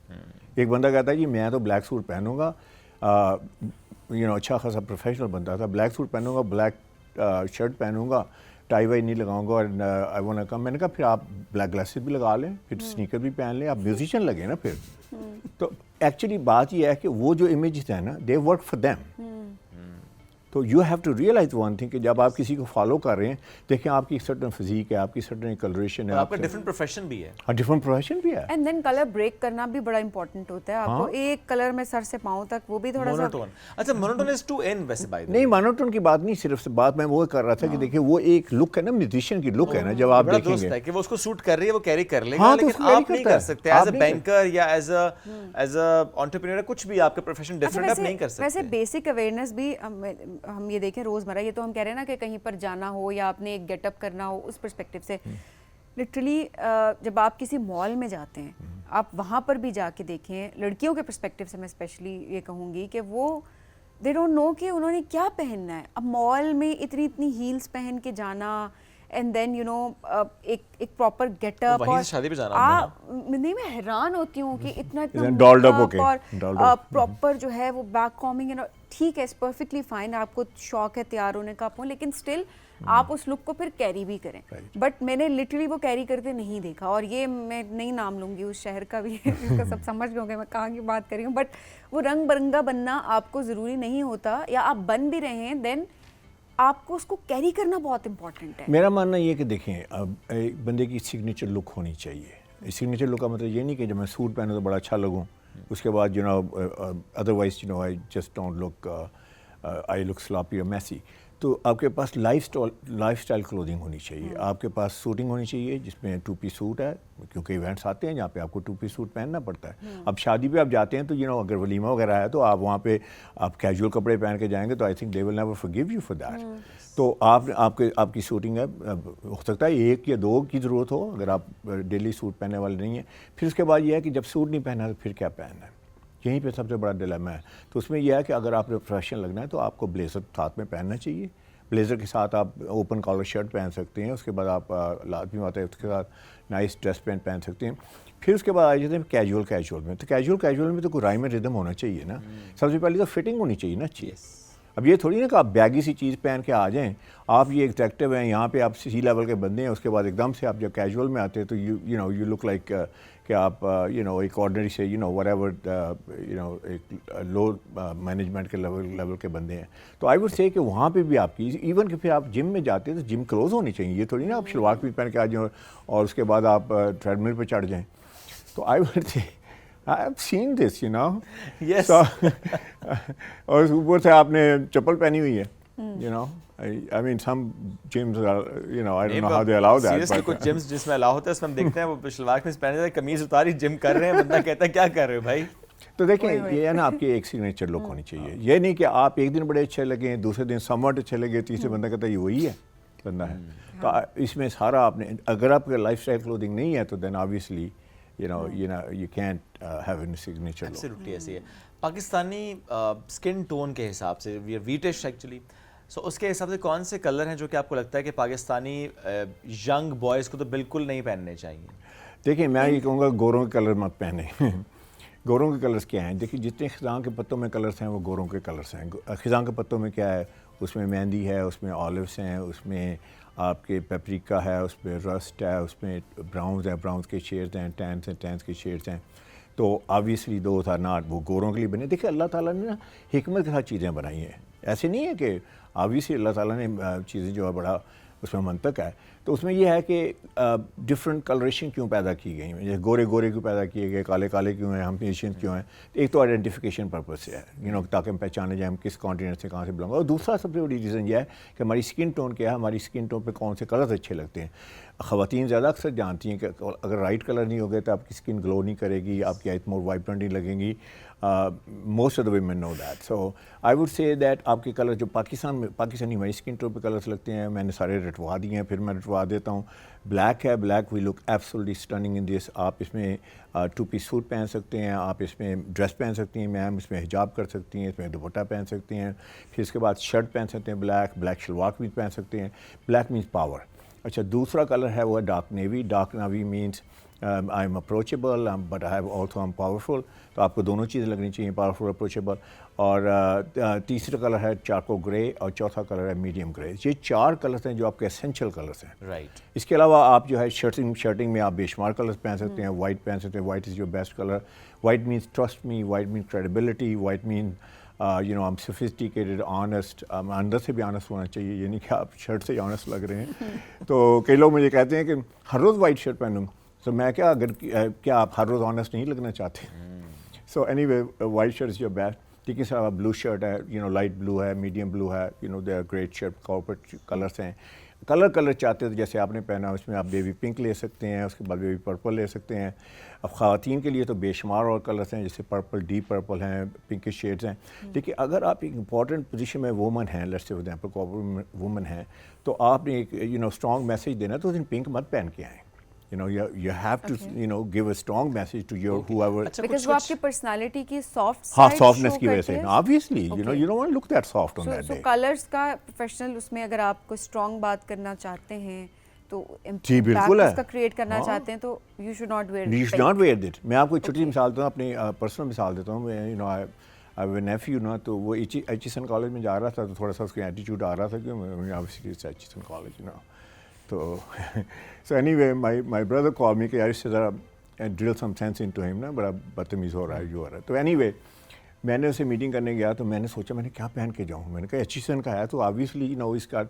तो उस दिन यकीन करें मैंने अपना ब्लैक सूट निकाला, मैंने वाइट शर्ट, मैंने रेड टाई। मैंने कहा because I want to give me strong message. तो कहता है चचा आप ऐसे तैयार हो गए हैं, क्या सेशन देने जा रहे हैं? मैं कहा नहीं, मुझे अपना सेशन देना है, मुझसे मिलने। मैं कहा नहीं, मैं तुम्हें मुझे मिलने आई। मैं कहा तो देखिए, आपने जब स्ट्रॉन्ग मैसेज डिलीवर करना है किसी को भी, रिगार्डलेस ऑफ, मैं स्ट्रॉन्ग का मतलब ये नहीं कि आपने बदतमीजी से बात करनी है, you have something strong to tell somebody, तो आप आएँ अपनी आप पावर ड्रेसिंग में आए। इवन पर्सनल में मैंने आपको पर्सनल बताया है। तो ऑब्वियसली अगर आप बिजनेस सिचुएशन में हैं तो आप ढीले ढाले कपड़े पहन के आ गए हैं, आप ऐसे कलर्स पहन के आ गए हैं, मैन वूमन डजंट मैटर, तो अगला बंदा लेता है ना, बड़ा रिलैक्स रहेगा आपको ना। तो यू हैव टू शो कि look this is very serious meeting and I need to talk to you. Absolutely. अच्छा, रंगों से हट के अगर हम उसकी सिर्फ स्टिचिंग पर आ जाएं, थोड़ा सा कमेंट कीजिएगा। जैसे आपने पहले भी कहा ना कि अगर वो बिल्कुल बैगी या स्लॉपी से तो उसका एक डिफरेंट इम्पैक्ट जाएगा। सो सिर्फ ये नहीं कि जी मैं कलर पे फोकस कर रहा हूँ, मैंने ये देखा ही नहीं है कि उसकी फिटिंग कैसी है। फिटिंग सर इतनी इंपॉर्टेंट है कि आई वुड से कि अगर फिटिंग राइट नहीं है तो इट डजंट मैटर जो भी आपने पहना हुआ, it I would go that for. देखिए, ड्रेसिंग जो है ना, it's not style, it's not to cover your body, it's a strategy. याद रखिए, तो स्ट्रेटजी में सारी चीज़ें हैं, आपके जिस्म पे क्या अच्छा लगता है, कौन सा कलर पहना हुआ है, उसके बाद मोर इम्पॉर्टेंट इसकी फिटिंग कैसी है, और स्टिचिंग बड़ी इंपॉर्टेंट है। देखिए ना, आपने कॉलर पहना है तो कॉलर सारा जो है ना, एक तो ब्रेक डांस कर रहा है, इधर आ रहा है, ये आ रहा है, या फिर उसके बबलिंग हुई है, सारा कुछ। देखिए, ये है यहाँ पे ना सारी कॉन्वर्सेशन है। मैं और आप अगर बात करें 2 घंटे भी फोकस यही है। तो इसका मतलब इस कॉन्वर्सेशन में I am not only listening to you, I am also watching you. तो इसमें you are doing the same thing. तो इसमें जितने डिफेक्ट्स हैं वो सारे नज़र आएंगे। ओके। तो आई वुड से कि वो फौरी तौर पे एम्पलीफाई होंगे। एंड बंदा सोचे, कई बार होता नहीं, बात कर रहे थे, बंदा कहता है क्या कहा आपने, वो एक्चुअली डिस्ट्रैक्ट हो गया आपसे ना, but he is not going to tell you. मतलब हमारा this not the way we talk कि यार वो देखो तेरा कॉलर तो ऐसे जा रहा है तो मैं डिस्ट्रैक्ट हो गया। तो आई वुड से कि इसको आपने परफेक्ट रखना है, और फिटिंग राइट नहीं है तो आपने सारे पैसे ज़ाया कर दिए। आपने कपड़ा जितना महंगा लिया, जो कुछ भी अगर सिलवाया वगैरह, और अगर आपने जाकर ब्रांड से खरीदा है तो you have wasted your very hard earn money. अच्छा, हमने ये भी देखा है कि लड़कियों के पर्सपेक्टिव से भी, लड़कों के पर्सपेक्टिव से भी, कि जैसे आप वाइट को आपने बड़ा कहा, लेकिन ये कहा था कि अच्छा जी मेरा तो सांवला रंग है तो मैं वाइट पहनूंगी, लड़कियों के पर्सपेक्टिव ज़्यादा बात कर रही हूँ कि मैं वाइट कलर नहीं पहनती बिकॉज मेरा सांवला रंग ये है। मिथ है। देखिए मैं आपको बताऊँ, मिथ है, मिथ में let me debunk the myth. कहते हैं जी मेरा रंग काला है, ये मेरा रंग सांवला है, मैं काला पहनूंगा तो मैं और काला लगूंगा। तो मैं उन्हें कहता हूँ ये देखें, बात सुने, पहले तो आप तअस्सुब की निगाह से अपने आप को देख रहे हैं, ठीक है ना, so let's get out of their. दूसरी बात है कि अगर आपने देखना है तो देखें सबसे ज़्यादा काले कौन है, हबशी है ना, चमकदार काले। कभी देखें तअस्सुब की निगाह से ना देखें, but you know he is wearing a black suit, a white shirt, a red tie, I mean this to die from, you know, he looks absolutely stunning. अगर आप मुझसे मेरी बात नहीं मानते तो कि गोरी से पूछें कितना खूबसूरत लग रहा है वो। ये सही बात है, क्योंकि वो लोग तो टैनिंग करते हैं ना, वो यू नो वो कहते हैं कि नहीं यार ये कलर है। I have been called there, not now but you know tall handsome and you know dark tall and handsome. तो ये जहाँ का मतलब परसेप्शन है, तो हम यहाँ पे ना बड़ा हमारे बड़ा एक किस्म का ना कॉम्प्लेक्स है। मतलब इस कॉम्प्लेक्स से हम नहीं निकल रहे हाँ, होते कि लेकिन कलर का अगर मैं बताऊँ, एंड देन ये एक मसला ये भी होता है कि हमें कॉम्प्लेक्स से निकलने दिया जा भी नहीं रहा होता ना, हमारी सोसाइटी बातें कि तुमने तो ये कलर पहन लिया। आपको कॉन्फिडेंटली अपने आप को कैरी करना है और बहुत अच्छे से आप सारे कलर्स को कैरी कर सकते हैं। बट हाँ, जो कलर्स आपने बताए हैं वो ये है कि उनको अगर उन स्पेसिफिक जगहों पे आप पहने तो वो ज़्यादा स्टैंड आउट करें। देखिए, और दूसरे कलर जैसे जो आपके कलर्स नहीं हैं वो भी मैं बताता हूँ उसको इंटीग्रेट कैसे कर सकते हैं। जैसे फॉर एग्जाम्पल आजकल कोका चल रहा है, उससे टोमेटो रेड चल रहा है, know all that those colours ना। तो आप मुझसे पूछेंगे अच्छा फिर मैं you know how do I integrate that into my wardrobe. तो let's say I M a man, तो मैं कहूँगा अच्छा ठीक है मैं अपना पॉकेट स्क्वायर वैसे कर लेता हूँ, ठीक है। If I wear a watch, मैं उसका बैंड जो है उसका स्ट्रैप जो है वो मैं उस कलर का कर लेता हूँ, ठीक है। So you bring a little thing, और आपके लिए तो बहुत सारी चीज़ें ख़वातीन के लिए आप ट्रिमिंग कर सकती हैं, एक्सेसरीज कर सकती हैं।